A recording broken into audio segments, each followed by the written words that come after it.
This might be our last Team List Tuesday of the year, folks, so let's do this. The teams are in. It's time for Team List Tuesday. Pacific champs, the Kiwis have been sublime so far in the Pac champs. Comfortable win against Samoa, comfortable against Tonga, and they have cruised into the final to meet Samoa. As far as the team news, now Kinney got the late call up last week. He played superb. He keeps his spot. Stacey Jones, he has made no changes, so he's rolling out the same 17. So Kieran Foran will start at halfback in his final game of rugby league, partnering, well, a big Golden Boot contender, Dylan Brown, in the halves, and Captain James Fisher-Harris, he'll lead an imposing forward pack. It's going to be massive. What about this forward pack? James Fisher-Harris, Crossland the hooker, Mosley out of Britain, Nakora, Papali'i, Isaiah that is, Joseph Tarpany, and then you've got the lights of Xavier Wilson, and Nafuhu White on the bench. It's cracker, isn't it? Aaron Clark. He was enormous last week, both in stature and size. Have you seen the Warwicks on him? I know. Goodness me. How good's he look? How good. Samoa, is there something here to surprise them, Brian?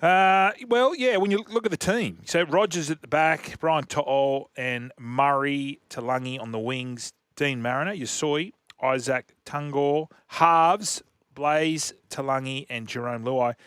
Forward pack, I mean, any forward pack with Payne Haas in it. And Junior Barlaw, is there an argument for Rolsey to say, I thought last week, ball playing, he was playing at 13. Yep. Is there an argument that he starts at 13 next year? Huge argument. For the Eels? Yep. Who's there? They would have Jack Williams. Well, there's a bit of talk going around that they're keen on Nelson. If Nelson gets to the Eels, you could play him at lock forward. They in the end, they had Hopgood playing up front. Yes. As well. Yeah. But Junior's shedded all that weight. He was getting around the field. He was his short balls. Well, he got man of the match, didn't he? Oh, he was brilliant. Yeah. I don't hate that at all. I do not hate that at all. So that's going to be a massive game. We'll talk more about that later in the week. We've got the Jillaroos. They're into the final to take on the Kiwi Ferns. Now, the Jillaroos won 60-0 over Fetu Samoa. They last attempt against the Kiwi Ferns only last week. That was in Eden Park. They only just snuck home 10 points to 4 or something very close like that. So, but stars everywhere. Upton at the back. You've got Isabel Kelly, Jesse Southwell, the halfback. Julie Robinson loves the big stage. But then the Kiwis have got Melly Hafunga doing wonderful things there. Racine McGregor in the halves. Anessa Biddle, the young shark. She's going terrific in the back row. Going to be a cracker. Olivia Koenig for Australia. It's a star-studded game, that is for sure. I do fancy the Aussies there, but what a game that's going to be, Fletch. Your girl, Abby Church, made a debut last week too. Yeah, she did. Got a meaty. And ran for 190 metres or something. Set up a couple, didn't she? She had a great game, so well done, the young Parramatta Flyer. And Brian said he'd buy into the Parramatta Eels, folks. Which club would you buy into? 1300 01 1170. Text 0457 736 736 is the way to do it. Now, David Riccio, who was on last night with the full package, Boca Carianis, and Nicky Davis, in the Daily Telegraph, this is the NRL statement on Eli Katoa, the inquest. Our first priority is the health of Eli Katoa. The NRL CMO is monitoring his condition and is in close contact with the medical experts involved. The NRL is reviewing the circumstances of Sunday's events in line with usual practice. So what else can they say? Not much is said there. Do we know if he had the bleeding on the brain? Because there was reports about that. I read it, but then it sort of disappeared off the online and social media as well. Oh, okay. I don't know. I mean, that is. I was thinking about it last night. I saw the video. I saw the footage of him hitting Hopewadi's shoulder. Yep. How on earth did he pass that? That's the worry. Like that's just as good. That's just as not good, I shouldn't say, but that was just as vicious as, even more so than the other two. Yeah, that's right. Well, there's a big inquest. We're going to find all about this. Did the coaches know about it? Did the medical staff know about the incident in the warm-up? We'll find out more about that. 1300 01 1170. I've got something for you, Fletch. Yeah. Is it a quiz? I love No, quizzes. no. It's not a quiz. Okay. It's not a quiz. I can build a quiz out for you later. I like quizzes. What's Ryan Papenhuyzen worth? To a club? Yeah, on the open market. What's his number? Peak Pappy. You peak Pappy, you're getting 8 or 9. Okay, call it 9. That's peak. That's peep. Yeah, peak. So maybe 8. There's a case for 8? Beaconhausen. 850. 850. So this is the quirk in the salary cap, which I'd absolutely do.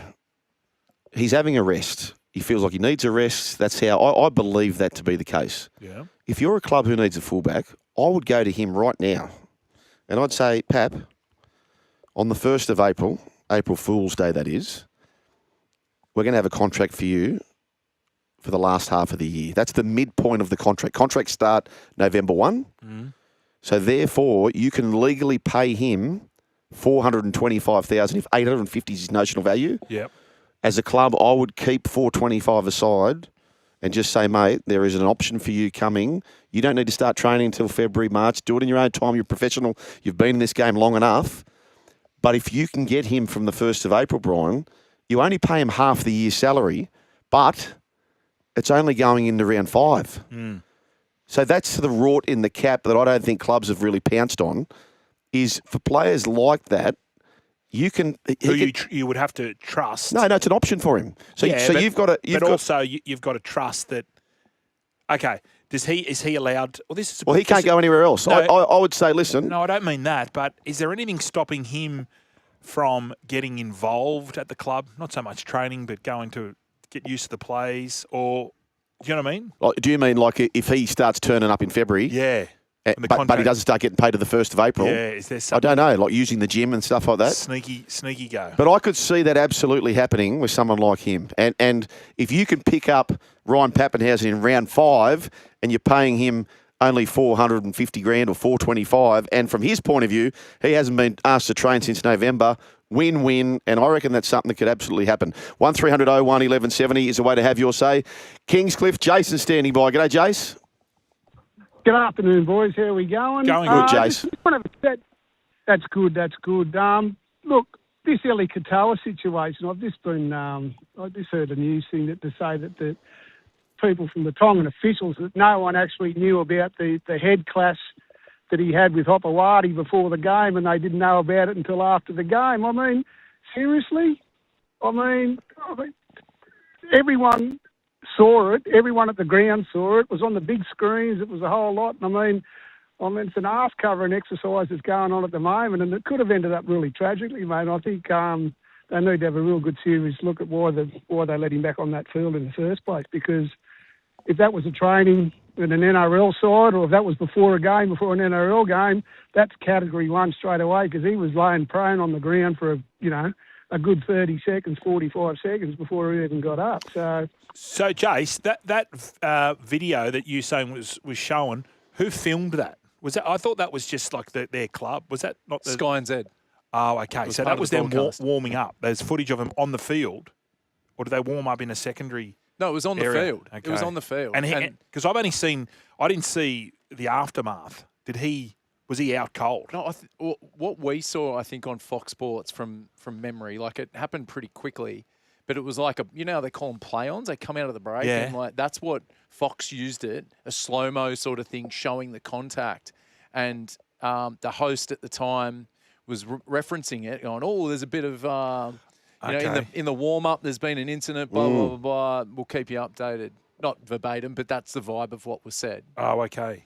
But because the Australian broadcasters are just piggybacking off the New Zealand stuff, and because probably no one was there on sideline doing stuff for our coverage, that there wasn't any communication as to what happened there on the field. Can't say for the Sky and Z broadcast. I don't know what happened in the pre-game, but that's what we saw. Yeah, Jason thinks it's an old-fashioned ACE, the old arse covering exercise. Jace, thanks for your call, mate. How'd you go in the cup today? Oh, mate, I didn't go any good, but I'm just down here at the moment at the footy fields with the youngest professional squatter, and he's practising his goal kicking for next year. He's going to have a crack next year. First game in rugby league with the mighty Coots and Hornets up here at Kingscliff, mate. Oh, good on you, mate. I'll tell you, good exercise for him. Yeah, Matty Johns might be coming down there to have that. In that's in the catchment area. Matty Johns is the new, well, we don't know. He's just an investor at the moment. Catchment management. Hey, Jace, if he's down there for the goal kicking, I'll give you a good little drill to do. There we go. This is for free, Jace. Yep. So all the kids want to go and kick it from the sideline. That's the easiest kick in the game pressure-wise. But you should always warm up, or I would, with the ball on the try line. So you get that calibration in where you're trying to aim at one post. So warm up with your, 75% kicks trying to hit that one post, if you know what I'm talking about, he's on the try line. You're on the try line, so you're looking at the two posts, looking as one post. Yeah. So just try and warm up. I like that. Yeah. And then when you get in front of the post, it's magnified 20-fold. Should be well, easier. Well, when you're in front of the post, you don't even look at the post. You look at something behind, a sign marking or something. So you take the paralysis of analysis out of the post. You happy with that, Jace? I am, mate, and I used to play a bit. I was a goal kicker myself, mate, and I think the best thing you can do is learn how to kick a soccer ball. Once you learn how to kick a soccer ball, there's your timing, mate. Perfect. Jace, were you a toe poker? No, mate, I was round the corner because I played soccer. Oh, of course. So it was just a natural thing for me to kick round the corner back in the, in a galaxy far, far away many ligaments ago. So, Jace, I want to go. Now, you're a soccer fan. Back in the old days, back in the real old days, I'm talking, let's say the 30s. Yeah. Were they toe poking soccer balls, or was it always round the corner like instep? Always in step, mate. Always in step. That's how you kick a soccer ball. You don't kick it with your toe. But no one's ever. But then why didn't we just straight? Like, why do we always toe poke? The old. That's just what we knew at the time, didn't we? But if it's transitioning from soccer, yeah. Like you would have watched soccer, as Jay said, soccer was always in step. Yep. No poking of the toe. I'm just scared. Sometimes I just wonder why we didn't. The toe poke was rank. Rank. And it never looked the like. toe poke was rank. Nah. Look at the target on the ball, boys. What was the percentage of toe pokers? Like, what were they kicking at? Oh, 50s? yeah. 60, maybe. Mate, I've got a big league, boys, at home where it's like the sharpshooters of the NRL. Terry Lamb, 58%. Yeah. Matty Ridge, 69%. And admittedly, they were using leather balls and sometimes sand. So it was much harder. I remember watching, like, Origin, early doors, and the toe pokers, and you just, like, they'd score, and if there's on the sideline, you go, they're not kicking this. Like, in my head, I'm like 7 or 8 going, they're not going to kick this. I'm thinking Terry Madison, 2 for 6. Yeah. Like, But even Mel. Mel's a mad poker. You wanted a quiz. Tourist has said to me, what percentage did Ricky Stewart kick at? Well, I didn't really kick. I don't remember. He did, yeah. I reckon he kicked. I know he had 100 shots, and I think he got 47 of them once. 47. Yeah, correct. I knew